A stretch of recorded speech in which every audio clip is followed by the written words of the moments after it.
across all levels as they go out every day, serve our community, and work diligently to clear these recent violent crimes. One thing we heard loud and clear last week from the public through you and the media was the need to keep all of you informed in a more frequent and sooner fashion. You saw that response firsthand this past Saturday when we created a press conference at 9 a.m. to provide updates to the media and the community about a shooting that happened in the 900 block of 6th Avenue North. So I just want to recognize and acknowledge what was learned from that contact last week, and also demonstrate that we've put action into play already in terms of that. And today is a furtherance of that process as well. This morning we've got several updates on a number of violent crime incidents from the past couple of weeks that Lieutenant Nate Neiman will be providing you.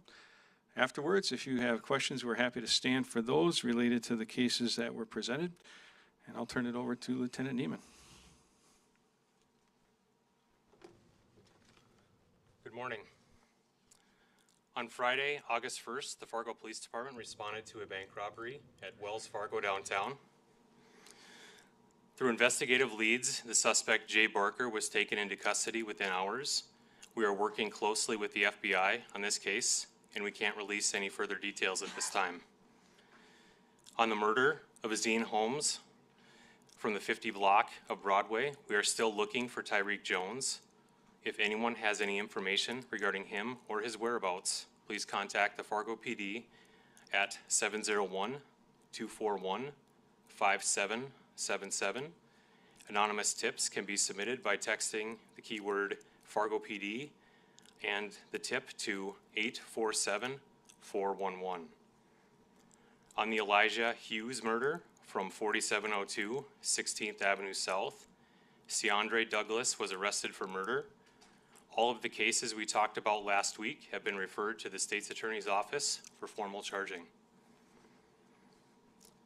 Update to the assault from the 300 block of Broadway, which also took place on August 3rd. Through investigative leads, detectives and investigators were able to identify the suspect as Tobias Jamal Walker, age 19, with no permanent address.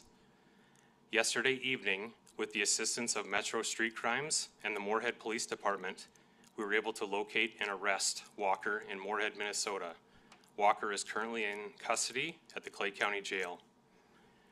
This case is being referred to the Cass County State's Attorney's Office for formal charging and extradition. The victim's condition in that case remains critical at a local hospital. On the shooting from 6th Avenue North from Friday, we are still attempting to locate the suspect. He is described as a scruffy-looking white male with blonde hair, wearing a red shirt and blue jeans, in his 20s. Anyone with information regarding the suspect or his whereabouts is encouraged to contact the Fargo PD at 241-5777. Anonymous tips can be submitted by texting the keyword Fargo PD and the tips to 847-411. On the stabbing from last night at 12:41 a.m. on Monday, August 11th, Fargo PD officers responded to the report of a stabbing in the 1300 block of 32nd Street South. Upon arrival, officers located an adult male who reported that he had been stabbed in an apartment. The male was transported by ambulance to a local medical facility and was treated for injuries which were non-life-threatening.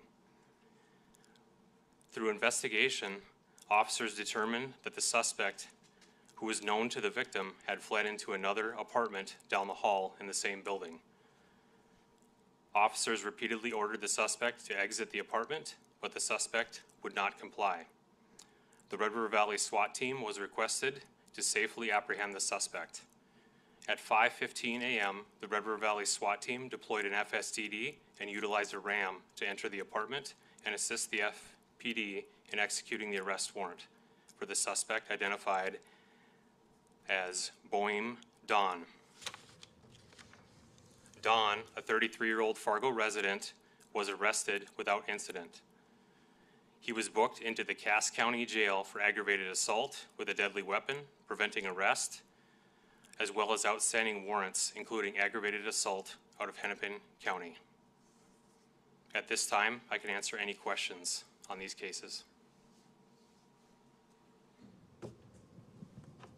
Thank you, Archie. Two questions. Let's start with the Saturday morning shooting. Any idea yet? Are you releasing the victim's name yet? And can you provide an update on his condition, please? He is stable at a local hospital, but we're not releasing his name. Okay. And the other question that I have here, I just want to make sure I quote it properly. I've heard from Tyreek Jones's mother.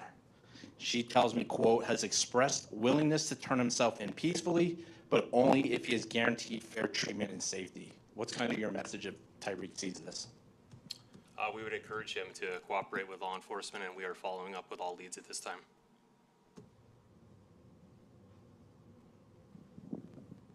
Lieutenant, just one of the one that you were talking about, you just mentioned Device Walker was arrested, but where's the other suspect in that assault? Do we have an idea? We do, and we're following up with leads.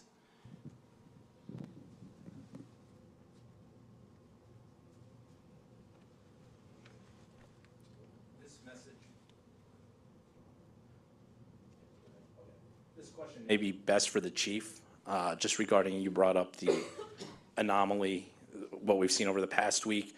You know, you pointed to the numbers last week about number of shootings and homicides so far this year. The public still has public safety concerns from the perspective, this is a rash of violence and all it takes is one bullet to miss someone and hit an innocent victim. What's your message to the public in that aspect, that they're concerned, they don't feel safe because of all the other bad actors? Yeah, no, totally understandable. And for those that don't feel safe, you know, our message is, again, we're looking for the community's help to find Tyreek. I appreciate that you talked to his mother, and I appreciate the concerns that she passes along, but most certainly the best thing for Tyreek Jones to do is to turn himself in to the police department here. Nothing bad will happen to him. We will make sure that his safety is taken care of, and we'll go through the criminal justice process. So the sooner he does that, and maybe he's got information that he wants to tell us, we'd be happy to listen to that as well. We can progress that case through and move it towards fruition. So I think there's that. There's the assistance that we got on the assault case that led to the arrest Lieutenant Neiman talked about. So we're getting a lot of cooperation from our community. The city overall has enjoyed a lot of safety. That doesn't mean there's no crime. There's no perfection, you know, in terms of crime. Our folks are out there every day diligently doing everything they can to prevent crime, respond to crime. You know, even if you look at some of the things we've done over the past several years, technology has been a huge one.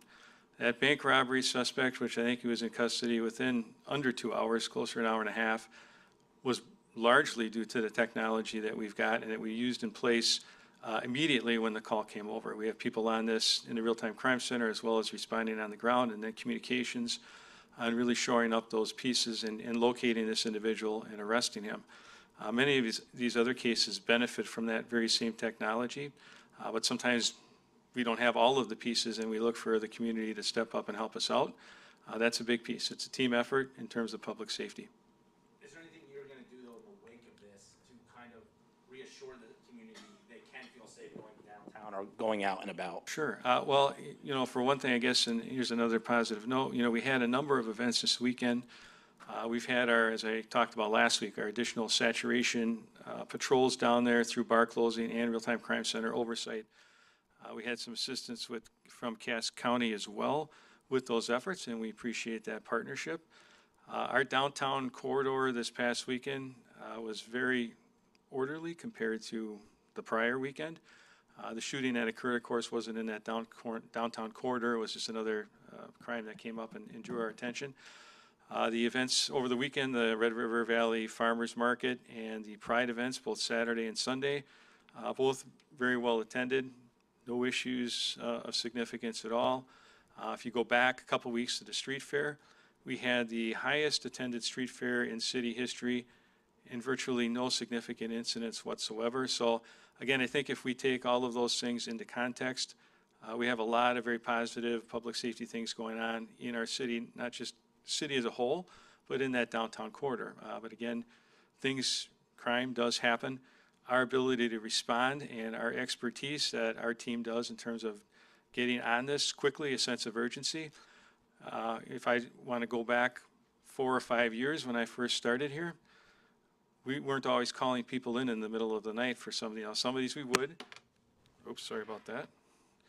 But some of these we would not. And one of the things that we brought forward is a sense of urgency about addressing crime in our community, which means we got to get on it right away. It can't wait till Monday for us to start to do follow-up, process crime scenes, et cetera. So there's been a big change in terms of that, and our folks have stepped up to that challenge. So I really appreciate that.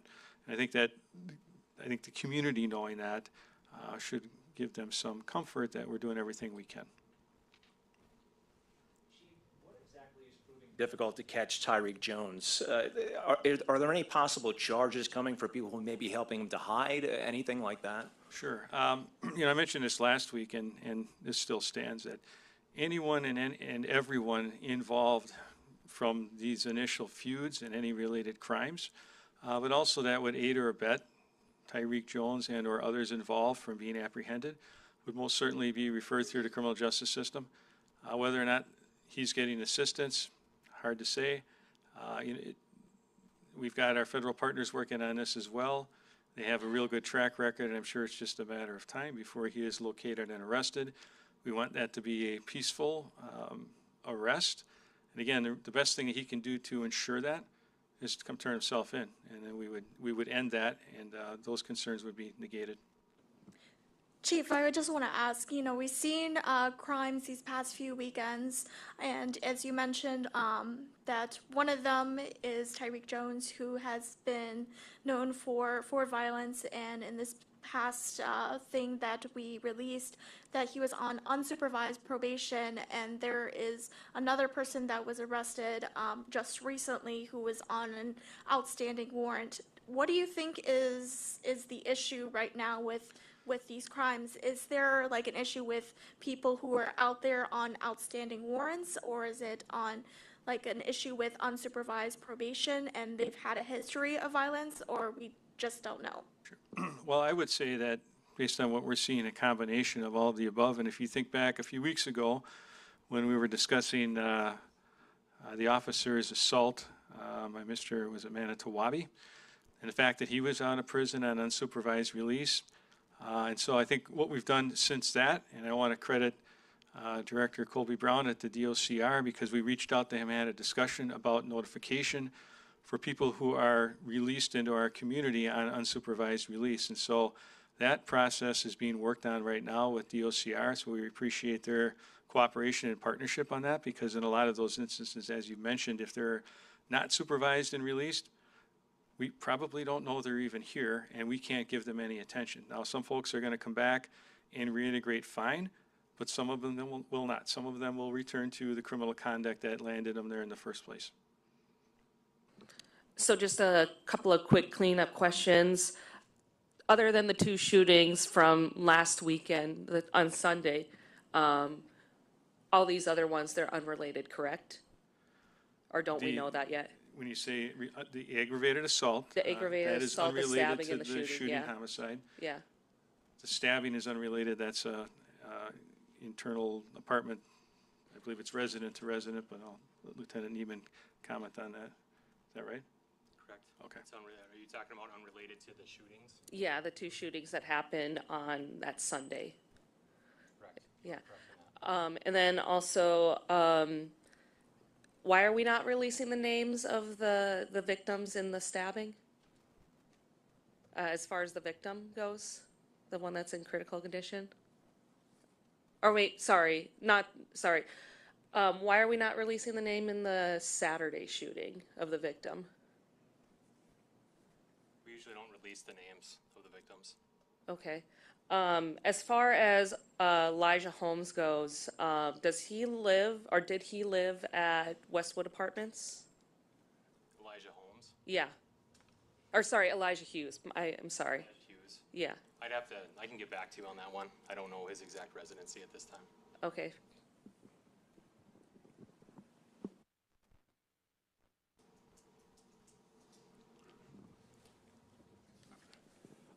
My question's for the chief. Chief, again, like, you kind of mentioned these past 7 days, 8 days have been quite the days for the Fargo Police Department. Moving forward, even for this week, how can you guarantee the safety of the people in Fargo, whether it's downtown, whether it's just in their neighborhood, moving forward? What is the plan to hopefully ensure that everything that we're talking about today doesn't happen? Well, what I can guarantee is that you've got over 200 people that work in this department that are committed to keeping our community safe and do so diligently every day. I don't have any question about their commitment, their diligence, their competency. And they are showing themselves in the updates that we've given to you today in really a very short amount of time, how these cases are coming to fruition, which is outstanding. And I can tell you that you don't see that in every police agency across the country. Some are better than others, and we have a very good department here and really good at that. So our guarantee is that we'll be out there. We'll try our best to proactively intervene in incidents before they happen. We'll also be responding to incidents that do happen and do our very best to get those cleared up as quickly as possible so that we can bring justice to the victims and their families. And I think that's the very best that we can guarantee. Two questions here. One kind of both clean up. I don't know who wants to answer them. Mr. Douglas's name, we've heard two pronunciations. I see he's a frequent flyer with Fargo PD. Do you know how to pronounce his first name? Is it Ciandre or Caandre? Or don't you know? Ciandre is how we've been pronouncing it. Okay. And then my second question is, Mr. Douglas appeared in court on Friday on a host of charges, more than a dozen, or maybe it was a dozen. Does that mean, do you feel that all three of the shootings he was alleged to have been a part of are all connected to this ongoing feud, from the shots fired downtown to the man being shot at the Park Place Apartments to the events at the Westwood Estates on Sunday? Do you think, since they're all being lumped together as apparently one event, is this all part of that ongoing feud you've referred to? I'm not going to comment on that at this time. Still under investigation. Chief, concerning guns in the city of Fargo, are you instructing your officers to look out more for telltale signs of gun possession or gun carrying downtown, especially when it comes to illegal guns? Is there more of a concentrated effort now in paying attention to that? There has been, even prior to these things, Ken. A lot of our folks have even attended additional training on identifying people who are carrying concealed weapons. There's courses on that police agencies take. But even preceding the events of last weekend, we've made several gun arrests in the downtown area just by those types of surveillance measures, identifying people, and also knowing who some of those folks are. Another really strong competency in our department is that our folks on the ground recognize a lot of these people who have been bad actors previously, or maybe they got out of jail and now they're walking around. They can see that they might be carrying. So that's led to some proactive arrests from those initial downtown saturations. So yes, long answer, but yes.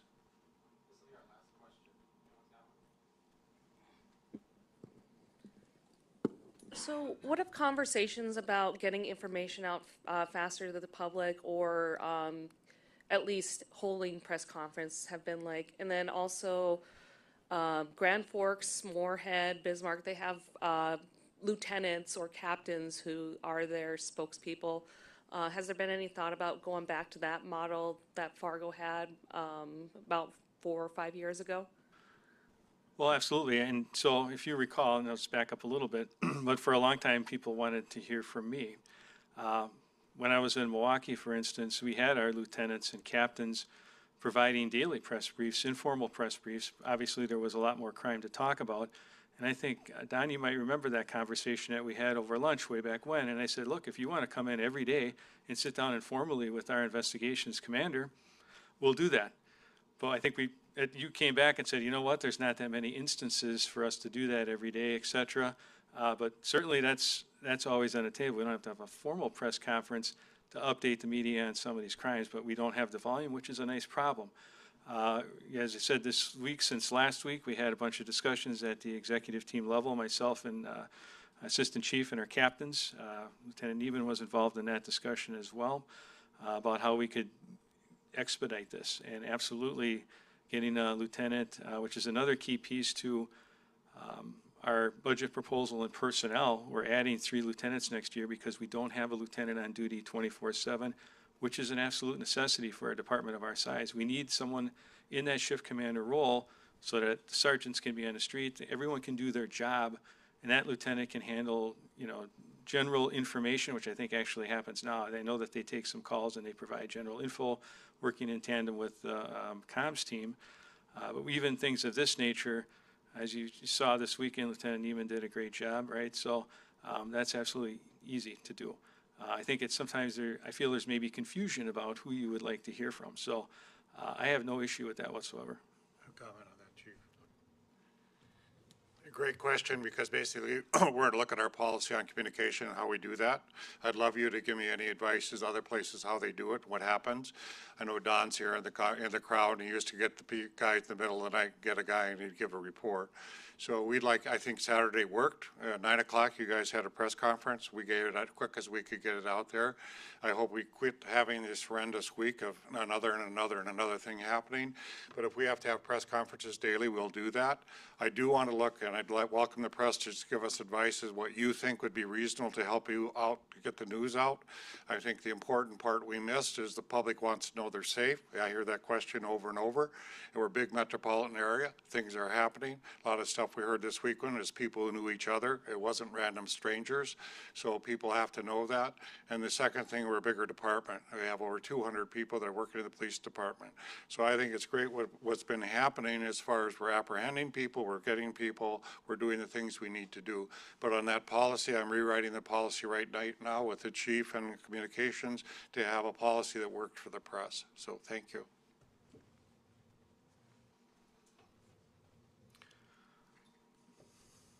All good? Okay. Thank you, everyone. Have a great day.